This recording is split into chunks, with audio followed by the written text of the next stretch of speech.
Yes, amanya nga bulijjo Engineer Peter wamu ne Engineer William okuva no mu Semblad Construction Company, your number no construction company in Uganda, a third company, a licensed company.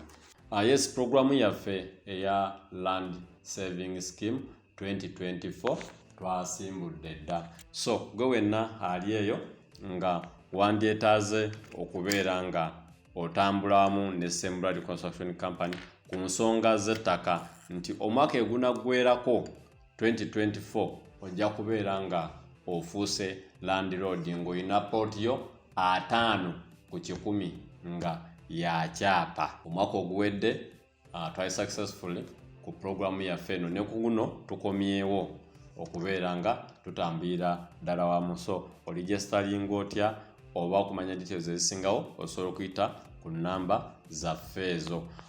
Ploti zaffe zino this time around zigenda kubeera za miliyoni 10. Omwaka oguwedde programu yali ku miliyoni 8. Ensonga lwaki ku luno akasente keyongeddemu, mukimanyi bulungi nti ettaka mu Uganda ano currently kyekimu ku byettunzi liri katale baliri ku demand. So manya ebbeeyi buli lukya erinnya.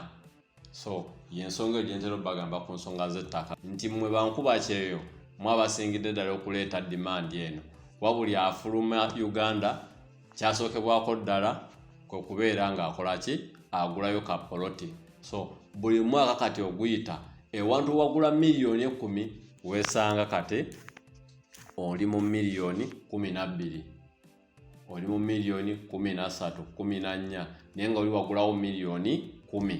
So ensonga z'ettaka temuzizanyiramu. Woba oyina wosobola oteeka akasente oba osobola okugula akataka kali makubo matuufu, gula, kuba buli lukedde lirinnya value. So ettaka lyaffe lino ligenda kuba lya miliyoni 10. So kibategeeza buli mwezi ojja kubeera mu mitwalo nga 8 mu 3 8 mu 4. So kati goli wa ddembe nti oba emyezi 2 nze ndeete lumu kakadde oba bukadde 2 oba omwezi ndeete obukadde 3, as long as nti we tunaatuukira mu December nga sente zaffe ezo ziweddeyo, oba tunaatuukira mu Gwomukaaga nga at least half yaazo ozikoze ki, oziwezezza. Gwe wojoyininga mu February, mu March, oba olina okubeera nga oteekayo ne ziri enkadde. Tekiriiko nti ffena tulina tandikira mu January. Okuligesalinga kuli open. So ettaka lyaffe lino ligenda kubeera ku era ku Mityana Road. Yes, mu video yaffe ya leero ngenda kubaako ensonga gye ndiscussingako ng'ekwatagana ku quotations ze tubakolera oba embalirira ya material azimba any kind of project yonna client gy'aba atuleetedde. Nga nkozesa ekifaananyi ekyo ng'emukiraba, eyo gye tuyita floor plan, ebeera floor plan. Newankubadde in that case eri incomplete era nayo tekoze eki, teweddeeyo. So wano kyenjagala ntereeze, mwe mwenna abali eyo omuba muzze mu inbox oli akwetera oluusi ka floor plan we kati oba n'akuleetera musamu basinga kuleeta nnyumba mu 3D n'akweza ekifaananyi gamba ennyumba eyo emalawo ssente mmeka. Ekintu ekyo mukibuuza mu bukyamu, kuba we tuba tubala matiriyo w'ennyumba yenna tulina ebintu bye tukonsideringa oba bye tusinziirako okubala. For example, ku zino ezaffe Bungalow tuba twetaaga kye tuyita floor plan. Floor plan yebeerako measurements. Okay? Kwe tusinziira ne tubala nti okay, kati blocks zijja kuba bwe ziti, cement katujja kuba bwati. Kati ate ekijja kweno plan z'ennyumba endala zino eza kalina oba ze tuyita solid buildings, nti zo nazo tulina ebisaanyizo bye tuba twagala, nga mu byo tuba twagala floor plan yokka. Tuba twagala ne kye tuyita structural drawings, nazo tuba tuzeetaaga. Kati akitegeeza twagala plan ng'ejjudde bulungi yonna ng'eweddeyo, kuba kati mu zino ezaffe eza bulijjo zi 2 bedroom 3 bedroom ogisanga nga yo twetaagako floor plan yokka, biri ebisigadde ne batobituwadde. Naye wano for example ng'eno client bwe yagireeta tuba yaleeta bulesi ka floor plan naye tuba twetaaga structures kuba eno kalina tuba twetaaga okumanya columns zigenda kuba mmeka, base emitayimbwa girina emeka, ku ebyo byonna mu structural drawings bibeeramu. So wano ku kalina twetaaga structural drawings osobola okuba nga tubala material kuba awo tuba tuli mu kudiringira mu mitayimbwa iron bars. So tugimanya nga tukozesa structural drawings. So n'olw'ensonga eyo, for example nga nkozeseza ka floor plan yako twasobola okuba nga atuwa ne structural drawings eza plan eza ka floor plan yako nga ka floor plan yako kalaga is a 4-bedroom house.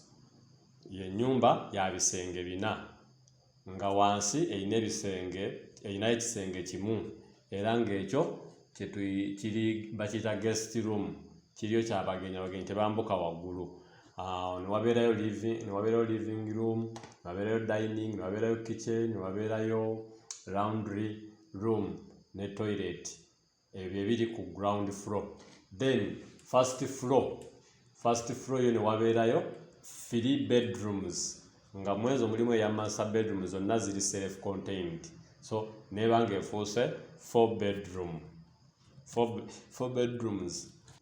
So according to our structural drawings zesibalaze wano just mbalaze ka floor plan.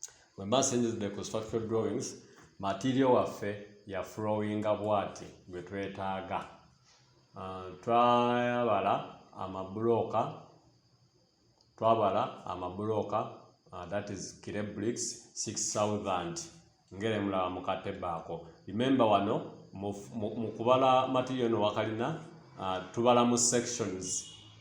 Section esooka ebeera ya foundation, so tubala material oyo tukozesa okusimba columns ezo, then netuzimbako bricks netuba nga tukoze foundation yaffe. Kati most ya tuba twetaaga mitayimbwa, cement na musenyu.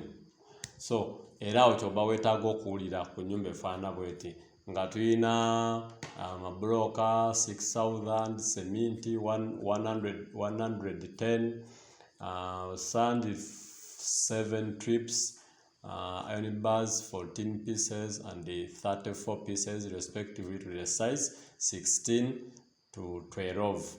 That is the size y'emitayimbwa.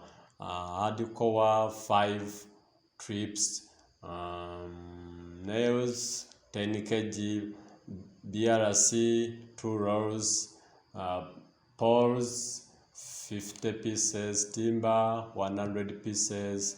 Ngemu biraba mu katebo. So section A nebeera nga erimu 16.5 roughly. Yes, section A, that is foundation, material cost only. So bwetuvaawo netudda ku section eyandibadde nga section B. Section B eraga tuba tulina kubanga tuzimba walls and slab eya first floor. Walls and slab twetaaga blocks ez'omusenyu concrete blocks 1500, 100 pieces respectively to the size. Cement 170 bags, iron bars T16 65 to 90 pieces respectively. 16 and 12, that is the size. BRC 2 rolls, max span 600 pieces, poles 280, timber 430 pieces. Boliti over timber is a 4x2 110. So roughly katebo kaffe ne kalaga nga tuli mu million 35 mw'emitwalo 40, that is 35.4 million Ugandan shillings. The sente zitwetaaga kweyo section oba biwandiise phase. Awo wonna tuba tumaze okuyiwa ka slab ebala nga tuyiye ka slab akabeera ka ground floor. So section yaffe esembayo wano tulinawo building walls up to wall plate. So wano kuba kuzimba paka corporate ku first floor.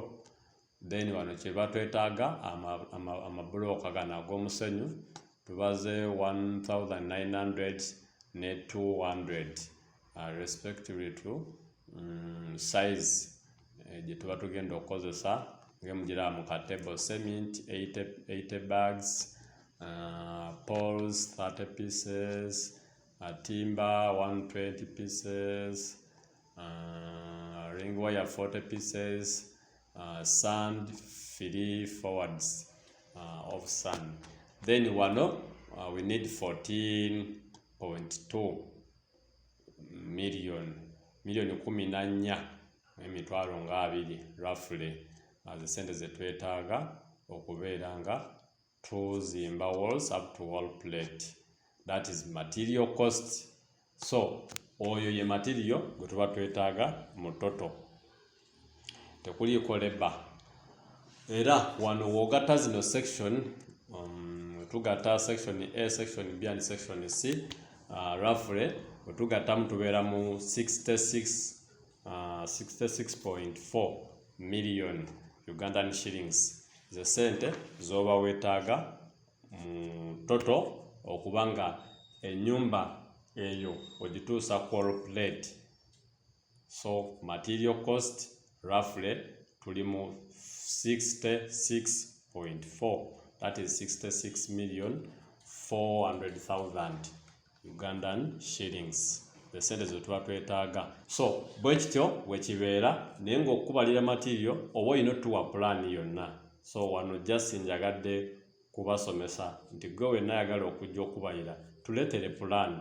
Oba togiina tusobola ojja okufunira ng'otubuulidde ky'oyagala ennyumba yo byagala bibeere mu nnyumba yo, oba features zoyagala zibeere ku nnyumba leke ku ground floor yagalayo ki, ku first floor yagalayo ki, ku third floor yagalayo ki.